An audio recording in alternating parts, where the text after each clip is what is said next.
ഗാസിലുൽ ബുർദ്, പുതപ്പ് നെയ്യുന്നവൻ. ഇത് ഗാന്ധിജിയെക്കുറിച്ചുള്ളൊരു കവിതയാണ്.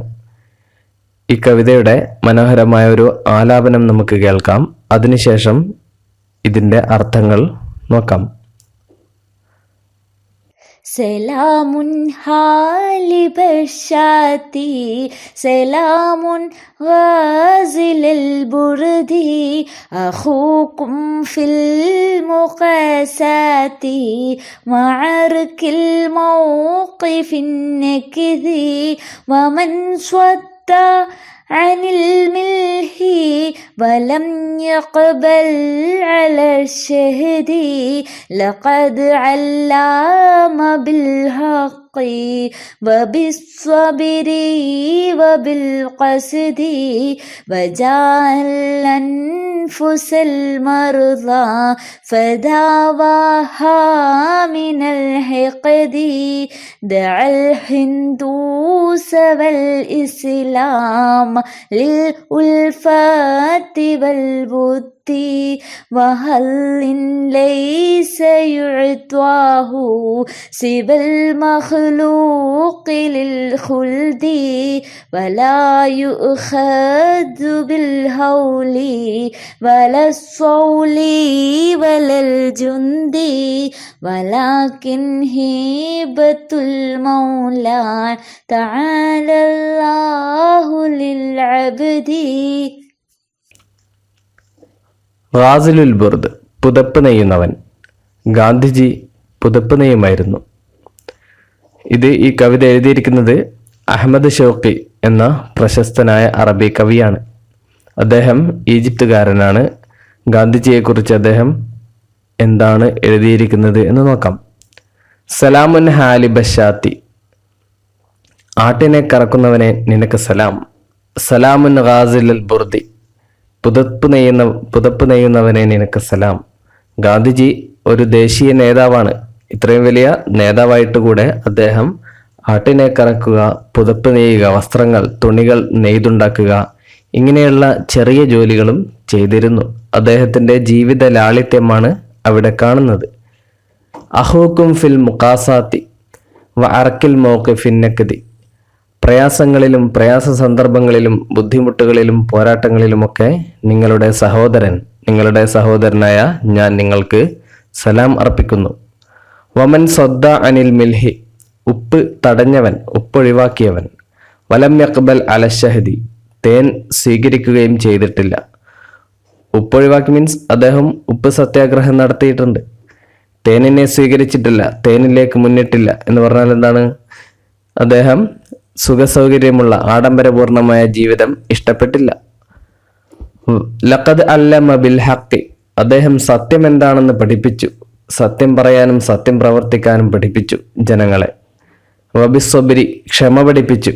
എല്ലാ ബുദ്ധിമുട്ടുകളും പ്രയാസങ്ങളും ക്ഷമിക്കാനുള്ള കഴിവ് അദ്ദേഹം പഠിപ്പിച്ചു. വബിൽ ഖസ്ദി, ജനങ്ങളെ ഉദ്ദേശ്യ ലക്ഷ്യങ്ങൾ പഠിപ്പിച്ചു. ലക്ഷ്യങ്ങളൊക്കെ ഉണ്ടാക്കി ജനങ്ങളുടെ മനസ്സുകളിൽ. വജാ അൽ അൻഫുസൽ മർല, രോഗിയായിരിക്കുന്നവരുടെ അടുക്കലേക്ക് അദ്ദേഹം വന്നു. ഫദാവാഹ മിനൽ ഹിഖ്ദി, രോഗിയായിരിക്കുന്ന മനസ്സുകളിലേക്ക്, അതായത് രോഗിയായിരിക്കുന്നവരുടെ അടുക്കലേക്ക് അദ്ദേഹം വന്നു. ഫദാവാഹ മിനൽ ഹിഖ്ദി, ആ മനസ്സുകളെ പകയിൽ നിന്നും അദ്ദേഹം ചികിത്സിച്ചു. അവരുടെ പകയും വെറുപ്പും അവരുടെ വിഷമങ്ങളും എല്ലാം അദ്ദേഹം എന്ത് ചെയ്തു? ചികിത്സിച്ചു മാറ്റി. ചികിത്സിച്ചു എന്ന് പറഞ്ഞാൽ അദ്ദേഹത്തിൻ്റെ വാക്കുകളിൽ നിന്നും അവർക്ക് അതിനുള്ള ചികിത്സകൾ കിട്ടി. ദഅൽ ഹിന്ദൂസ് വൽ ഇസ്ലാമ, അദ്ദേഹം ഹിന്ദുക്കളെയും മുസ്ലിങ്ങളെയും ക്ഷണിച്ചു. എന്തിനെ? ലിൽ ഉൽഫത്തി വൽ വുദ്ദി, സ്നേഹത്തിലേക്കും ഇണക്കത്തിലേക്കും. മുസ്ലിങ്ങൾക്കും ഹിന്ദുക്കൾക്കും ഇടയിൽ സ്നേഹമുണ്ടാക്കാൻ വേണ്ടി അദ്ദേഹം ശ്രമിച്ചിട്ടുണ്ട്. വഹല്ലിൻ ലൈസ യുഅതാഹു സിവൽ മഖ്ലൂഖി ലിൽ ഖുൽദി, ശാശ്വതനായ സൃഷ്ടിക്കല്ലാതെ നൽകപ്പെടാത്ത ഹല്ലിലേക്കും ഭാഗ്യത്തിലേക്കും, അതായത് സ്നേഹത്തിലേക്കും സൗഭാഗ്യത്തിലേക്കും ഇണക്കത്തിലേക്കുമൊക്കെ ഗാന്ധിജി ക്ഷണിച്ചു. ഈ ഇണക്കവും സ്നേഹവും അതേപോലെയുള്ള ഭാഗ്യങ്ങളൊക്കെ മനുഷ്യർക്ക് മാത്രം ലഭിക്കുന്നതാണ്. അതിലേക്കാണ് ഗാന്ധിജി ജനങ്ങളെ ക്ഷണിച്ചത്. വലാ യുഖദു ബിൽ ഹൗലി, കഴിവുകൊണ്ട് അത് എടുക്കപ്പെടുകയില്ല. വലസോലി വലൽ ജുന്തി, അതിക്രമം കൊണ്ടോ സൈന്യം കൊണ്ടോ എടുക്കപ്പെടുകയില്ല. ഗാന്ധിജിയുടെ ഈ പ്രവർത്തനങ്ങളൊക്കെ കയ്യൂക്കുകൊണ്ടോ സൈന്യബലം കൊണ്ടോ ശക്തി കൊണ്ടോ ചെയ്യാൻ കഴിയുന്നതല്ല. വലാക്കിൻ ഹിബത്തുൽ മൗല, പക്ഷെ അതെന്താണ്? തആലല്ലാഹിൽ അബ്ദി, അബ്ദിനുള്ള അടിമക്കുള്ള അള്ളാഹുവിൻ്റെ ഒരു സമ്മാനമാണത്. ഇത് കുറച്ച് നീണ്ട കവിതയാണ്, അതിലെ ചില വരികൾ മാത്രമേ ഇവിടെ കൊടുത്തിട്ടുള്ളൂ. ഇനി നമുക്ക് നക്തശിഫു മിനൽ മൻലൂമി, ഈ കവിതയിൽ നിന്നും നമുക്ക് കണ്ടെത്താം അസുത്തൂറ, വരികൾ. സത്തുറുഞ്ഞമ സുത്തൂർ മീൻസ് വരികൾ.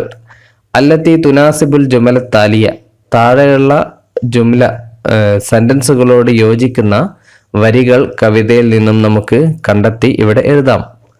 ഒന്നാമത്തെ സെന്റൻസ്, അല്ലമ്മ ഗാന്ധി അൽ ഹക്ക വസ്വബറ, ഗാന്ധിജി സത്യവും ക്ഷമയും പഠിപ്പിച്ചു. ഈ അർത്ഥമുള്ള വരി ഏതാണ് കവിതയിൽ? ഇവിടെയുണ്ട്. ലഖദ് അല്ലമ ബിൽ ഹഖി വബിസ്സബ്രി വബിൽ ഖസ്ദി, അതാണ് ഈ അർത്ഥമുള്ള വരി. അടുത്തത്, ദഅ ഗാന്ധി അൽ ഹുനൂദ ലിൽ ഉൽഫത്തി വൽ വുദ്ദി, ഹിന്ദക്കാരെ ഗാന്ധിജി സ്നേഹത്തിലേക്കും ഇണക്കത്തിലേക്കും, ഉൽഫത്ത് ഇണക്കം, വുദ് സ്നേഹം, ക്ഷണിച്ചു. എവിടെയാണ് ആ വരിയുള്ളത്? ദ അൽ ഹിന്ദുസ വൽ ഇസ്ലാമ ലിൽ ഉൽഫത്തി വൽ വുദ്ദി, അതേ രൂപത്തിൽ തന്നെ വരി എവിടെയുണ്ട്. കാന ഗാന്ധി യഗ്സിലുൽ മലാബിസ, ഗാന്ധിജി വസ്ത്രങ്ങൾ നെയ്യുമായിരുന്നു. ആ വരി ഏതാണ്? സലാമുൻ ഗാസിൽ അൽ ബുർദി, അല്ലേ? പുതപ്പ് നെയ്യുന്നവനെ നിനക്ക് സലാം, തുണിത്തരങ്ങൾ നെയ്തുണ്ടാക്കുന്നവനാണ്. കാന ഗാന്ധി യഹ്ലിബുഷാത്ത, ഗാന്ധിജി ആട്ടിനെ കറക്കാറുണ്ടായിരുന്നു. ഇത് ഒന്നാമത്തെ വരിയാണ്, സലാമുൻ ഹാലിബഷാത്തി എന്നുള്ള ഭാഗം.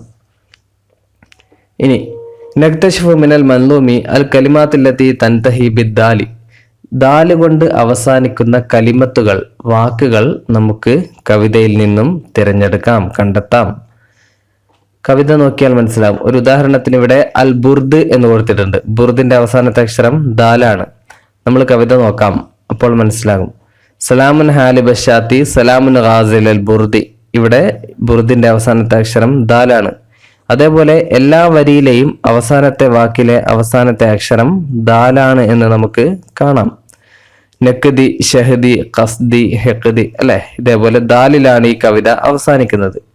ഇങ്ങനെ ഒരേ അക്ഷരത്തിൽ അവസാനിക്കുന്നതിന് കാഫിയ എന്ന് പറയും.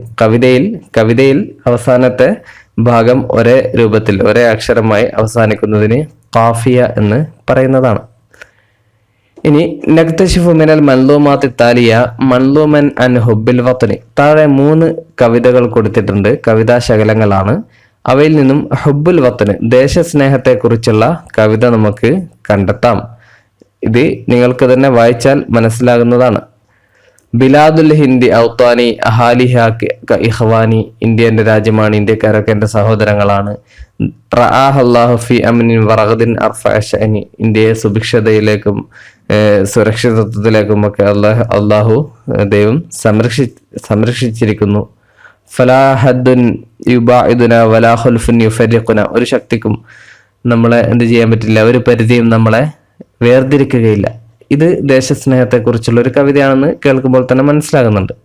ഹൽ തഅലമൂന തഹിയത്തി ഇൻദൽ ഖുലൂരിയിലേക്കും അന ഇൻ റഅയ്തു ജമാഅത്തൻ ഖുൽതു അസ്സലാമു അലൈക്കും അന ഇൻ റഅയ്തു ജമാഅത്തൻ ഫീ ദാരിൽ മിൻ ഔദരി, ഇത് അല്ല. ദൗല റസൂലുള്ളാഹി അല്ലമന മിനൽ ഖുർആനി അജ്മലഹു കിതാബുല്ലാഹി നഹ്മലുഹു വനഖറഹു വനഫഹമുഹു, ഇത് റസൂലിനെ കുറിച്ചുള്ള കവിതയാണ്. ഈ 2 കവിതയും ദേശസ്നേഹത്തെക്കുറിച്ചുള്ള കവിതയല്ല. ഇതാണ് ദേശസ്നേഹത്തെക്കുറിച്ചുള്ള കവിത. ഇനി ഇവിടെ നിങ്ങൾ എന്ത് ചെയ്യുക, ഇത് എഴുതി പരിശീലിക്കുക. ഇത് ഖത്തുറുഖയാണ്, ഇതേ രൂപത്തിലാണ് എഴുതേണ്ടത്. ജലസത്തിൽ ജദ്ദത്തു, ഉമ്മാമ ഇരുന്നു, അഹ്ഫാദിഹ, അവരുടെ പേരക്കുട്ടികളോടൊപ്പം. അഹ്ഫാദ് പേരക്കുട്ടികൾ. റാത്തയോമിൻ, ഒരു ദിവസം ഉമ്മാമ തൻ്റെ പേരക്കുട്ടികളോടൊപ്പം ഇരുന്നു. ജലസത്തിൽ ജദ്ദത്തു അഹ്ഫാദിഹ റാത്തയോമിൻ, അങ്ങനെയാണ് ഇത് വായിക്കേണ്ടത്. ഒരു ദിവസം ഉമ്മാമ തൻ്റെ പേരക്കുട്ടികളോടൊപ്പം ഇരുന്നു. അഹ്ഫാദ് മീൻസ് പേരക്കുട്ടികൾ. അത് നിങ്ങളിവിടെ എഴുതുക. ആദ്യം ഇത് എഴുതുക, പിന്നീട് മേലെയുള്ള വരികളിൽ എഴുതുക. ഇതോടെ നമ്മുടെ 4ാമത്തെ യൂണിറ്റ് ഇവിടെ അവസാനിച്ചിരിക്കുന്നു. അടുത്ത ക്ലാസ്സിൽ 5ാമത്തെ യൂണിറ്റ് പഠിച്ചു തുടങ്ങാം.